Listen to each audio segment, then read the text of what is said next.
पुरुषोत्तम मास माहात्म्य कथा अध्याय 13। श्री नारायण बोले, हे नारद, अब आगे की कथा सुनो। राजा दृढ़धनवा, जो शुक पक्षी के वचनों से अत्यंत चिंतित थे, उसी समय उनके महल में महर्षि वाल्मीकि पधारे। राजा ने दूर से ही उन्हें आते देखा तो तुरंत उठकर अत्यंत विनम्रता और श्रद्धा से उनके चरणों में दंडवत प्रणाम किया। विधि पूर्वक उनका पूजन कर उन्हें उच्च आसन पर बैठाया। उनके चरणों को अपने हाथों से धोकर उस चरणामृत को बड़े हर्ष से अपने मस्तक पर धारण किया। फिर शुक पक्षी की बात स्मरण करते हुए मधुर वाणी में बोले, हे भगवान, आज मैं धन्य हो गया हूं। आपके दर्शन से मेरा जीवन सफल हो गया। आज मेरे सभी मनोरथ पूर्ण हो गए हैं। आपके दर्शन से शास्त्रों का सार समझ में आ गया है। मेरे सौभाग्य का वर्णन करना भी कठिन है। राजा के विनम्र वचन सुनकर महर्षि वाल्मीकि अत्यंत प्रसन्न हुए और बोले, हे राजन, तुम इतने चिंतित क्यों हो? अपने मन की शंका निस्संकोच कहो, जिससे उसका समाधान हो सके। तब राजा दृढ़धनवा बोले, हे मुनिवर, आपके चरणों की कृपा से सब कुछ सुखद है, परंतु मेरे हृदय में एक गहरा संदेह उत्पन्न हो गया है। वन में एक शुक पक्षी ने मुझे एक रहस्यमयी वचन कहा, इस संसार के अद्भुत सुखों में डूबकर तू आत्म तत्व का चिंतन नहीं करता तो संसार सागर से पार कैसे होगा? मैं उस वचन का अर्थ नहीं समझ पाया। साथ ही यह भी जानना चाहता हूं कि मुझे यह राज्य, परिवार और वैभव किस पुण्य के कारण प्राप्त हुआ है। राजा की बात सुनकर महर्षि वाल्मीकि ने ध्यान लगाकर उनके पूर्व जन्म का ज्ञान प्राप्त किया और बोले, हे राजन, पूर्व जन्म में तुम द्रविड़ देश में ताम्रपर्णी नदी के तट पर रहने वाले सुदेव नामक ब्राह्मण थे।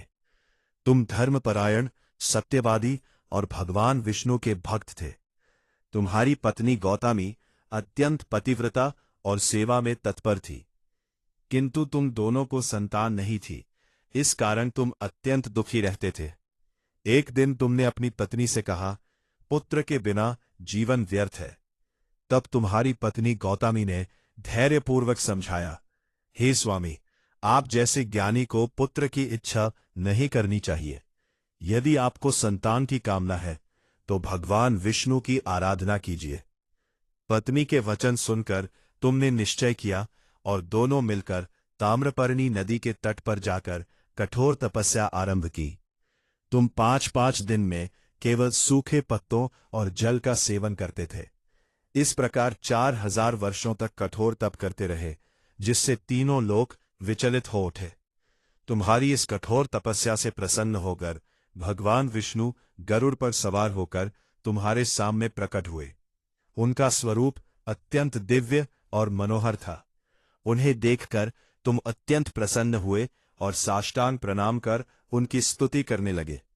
श्री नारायण बोले, हे नारद, इस प्रकार उस ब्राह्मण सुदेव की तपस्या और भगवान के प्रति उसकी भक्ति के कारण उसे अगले जन्म में राजा दृढ़धनवा के रूप में जन्म मिला।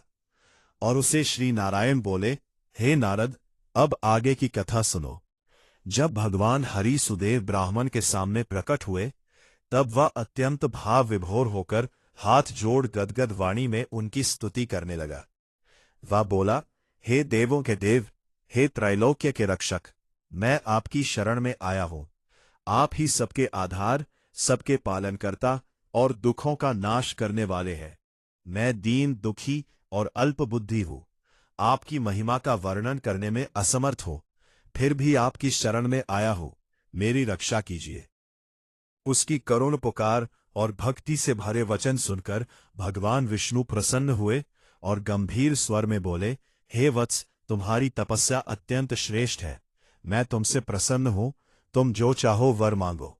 तब सुदेव ने विनम्र भाव से कहा, हे प्रभो, यदि आप मुझ पर प्रसन्न हैं तो मुझे एक सत्पुत्र प्रदान कीजिए।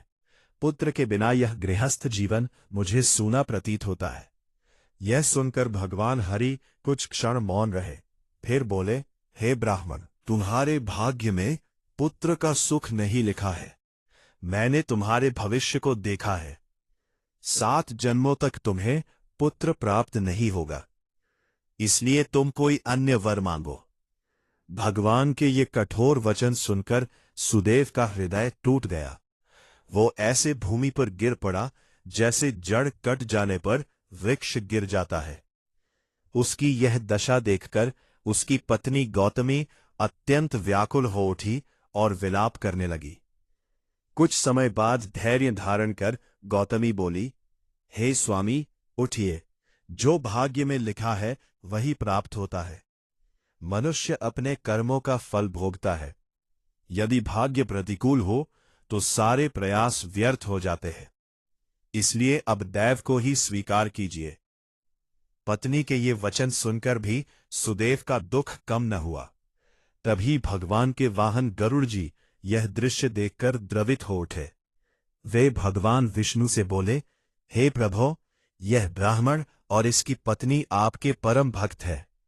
इनके दुख को देखकर आपकी करुणा कहाँ चली गई? आपने सदैव अपने भक्तों की रक्षा की है, फिर आज आप इन्हें पुत्र देने में संकोच क्यों कर रहे हैं? हे नाथ, आपके लिए तो सब कुछ संभव है।